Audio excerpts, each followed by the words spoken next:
نحمده ونصلي على رسوله الكريم اما بعد فاعوذ بالله السميع العليم من الشيطان الرجيم يسألونك ماذا ينفقون قل ما انفقتم من خير فللوالدين والأقربين واليتامى والمساكين وابن السبيل وما تفعلوا من خير فإن الله به عليم۔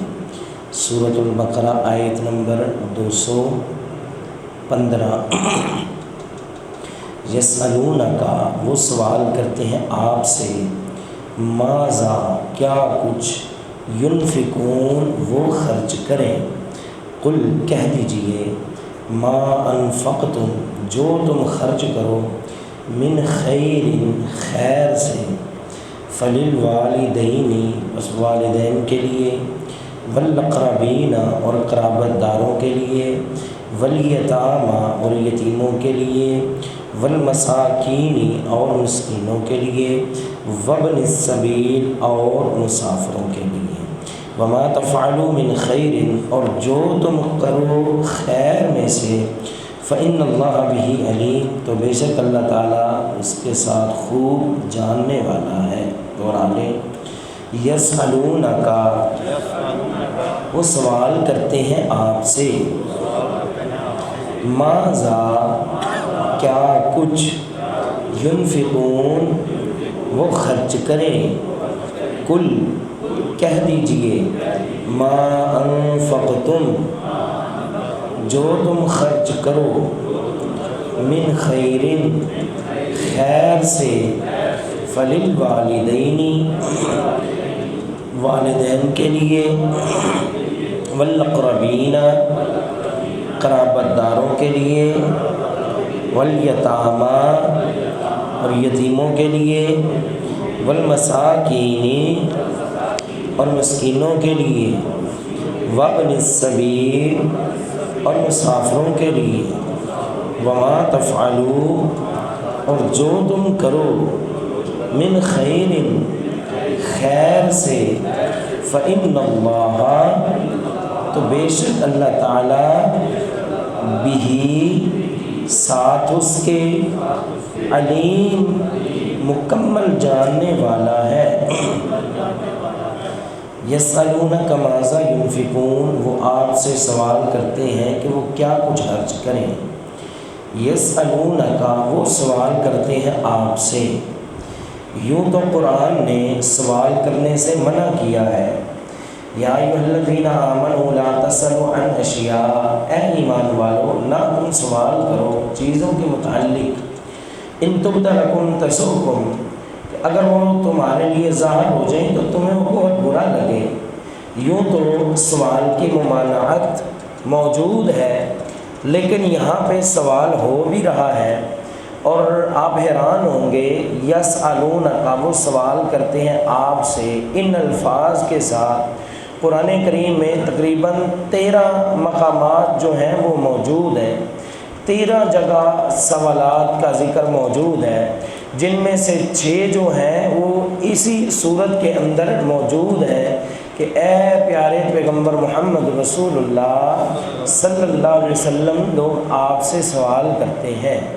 دراصل مفسرین نے جو اشارہ کیا ہے، یہ سوال کرنے والے عمر بن جموح تھے، نبی علیہ السلام کے صحابی، جن کے پاس کافی زیادہ مال موجود تھا اور وہ خرچ کرنا چاہتے تھے، تو انہوں نے اللہ کے نبی علیہ السلام سے سوال کیا کہ اللہ کے راستے میں کیا خرچ کریں، تو فرمایا کہ کل، کہہ دیجئے، ما انفقتم، تم جو کچھ بھی خرچ کرو، من خیر، نیکی سے، مال سے۔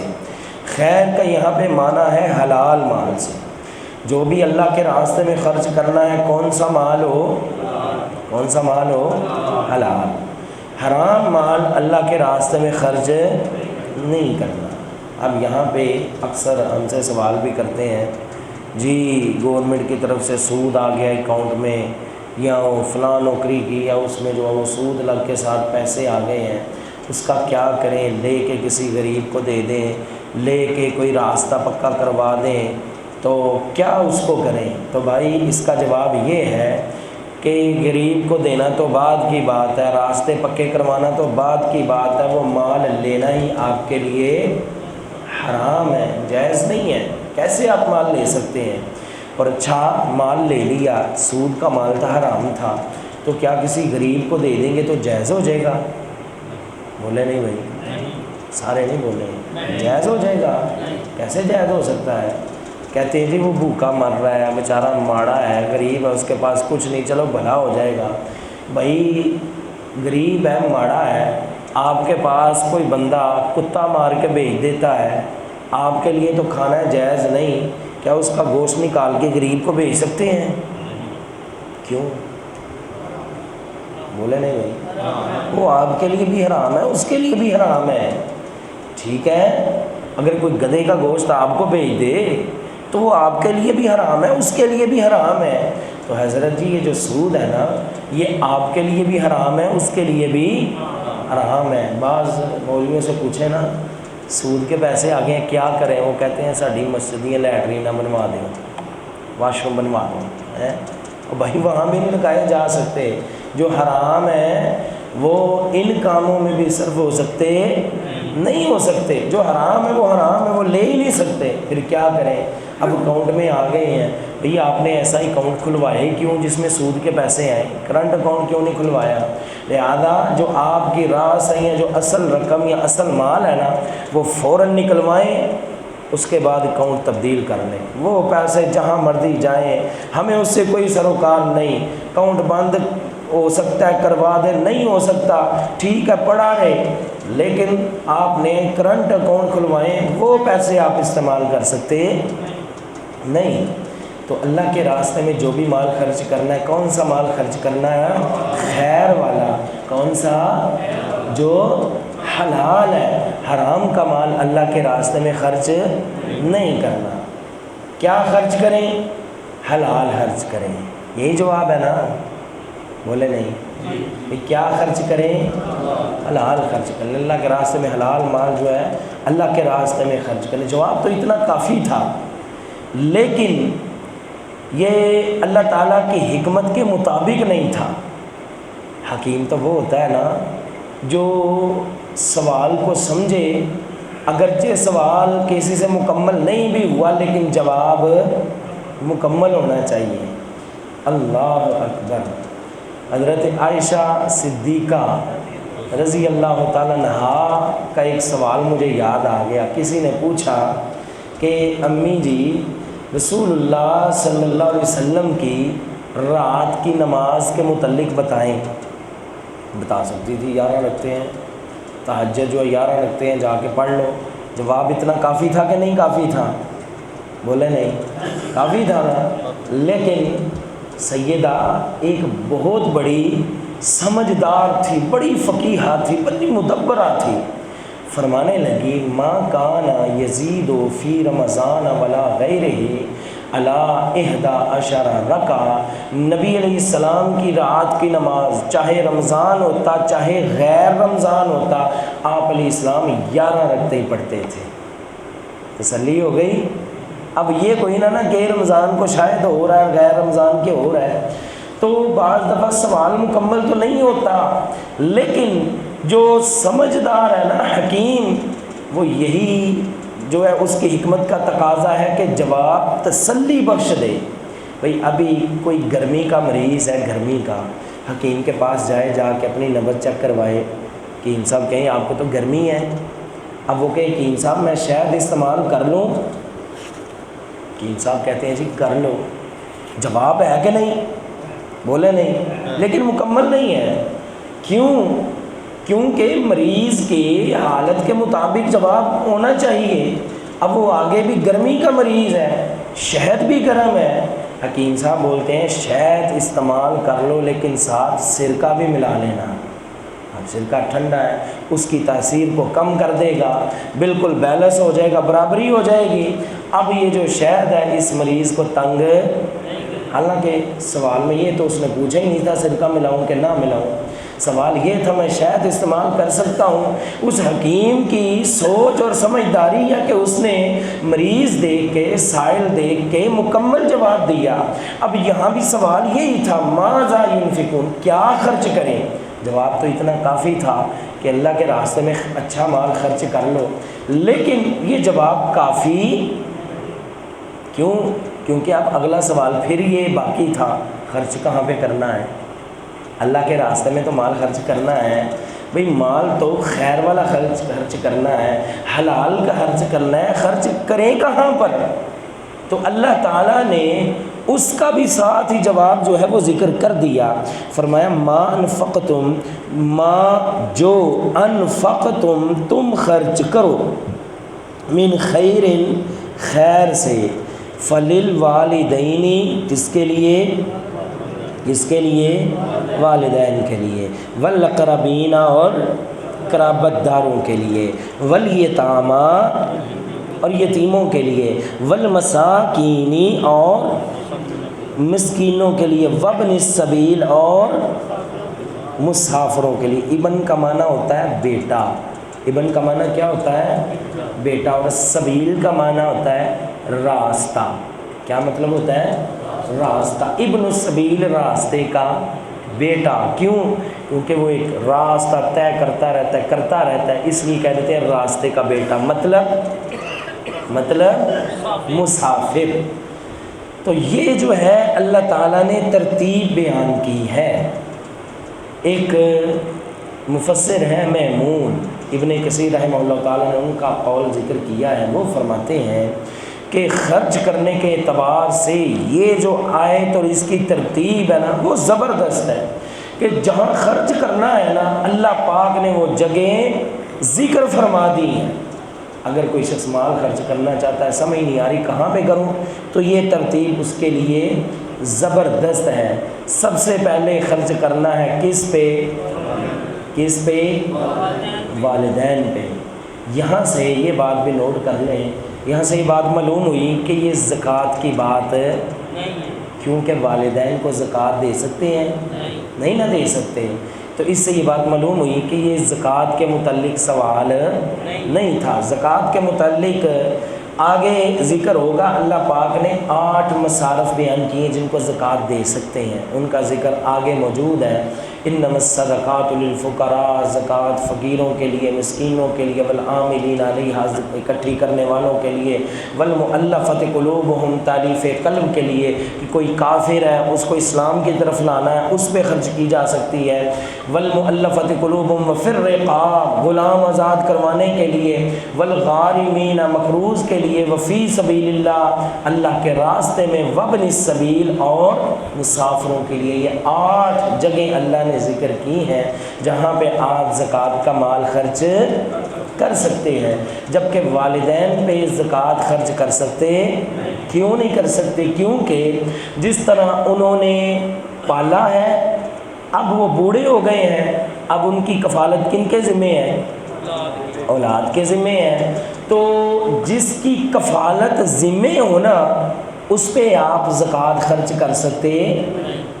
اب کوئی بندہ بیٹے کو زکوٰۃ دے سکتا ہے؟ بولے نہیں سارے، دے سکتا ہے۔ کیوں نہیں دے سکتا؟ کیونکہ بیٹا کفالت کے اندر ہے۔ بیٹی کو زکوٰۃ دے سکتا ہے؟ نہیں دے سکتا۔ بیٹی کفالت کے اندر ہے، بیٹی کو پال رہا ہے۔ ہاں بیٹی کی شادی کر دی ہے، بیٹی دوسرے گھر میں چلی گئی ہے، اب کفالت کے اندر بیٹی نہیں ہے، اب اسے زکوٰۃ دی جا سکتی ہے۔ اللہ اکبر۔ بیوی کو زکوٰۃ دے سکتا ہے بندہ؟